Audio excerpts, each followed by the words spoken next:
The safety of students in the La Crosse School District as well as La Crosse City and County employees takes center stage today. They're learning how to better respond to an active shooter situation. News 8's Kyle Dimke joins us now with more details on that exercise. Well, Mike, the years of locking down the building when there's a threat inside are over. After reading reports from the FBI, the La Crosse School District and La Crosse County and City employees are learning the lockdown method that has been taught since the 1960s just doesn't work anymore. Today, those people are taking the final step of learning the new way to handle an active shooter situation.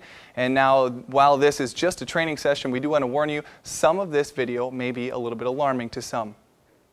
Alert, alert, alert, there's a man with a gun on the second floor of the building. Until recently, when you heard a warning like this, you were taught to lock down the building and hide. But as many learned in today's first scenario, that method has proven inadequate.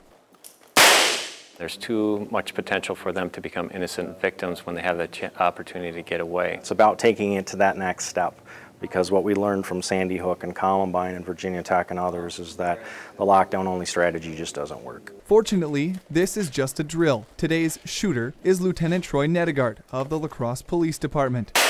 But if someday the unthinkable happens, local law enforcement and the La Crosse School District want their staff to know what to do instead of locking down. So we go with ADD, or avoid, deny, defend, meaning avoid. If you avoid the shooter, get away, run away, get out. If you can't do that, then you deny. Again, that's where the barricading, denying access to where you're at, and then defend is your last resort as far as safety measures and taking care of yourself and having to go after them if they get to your inside your room.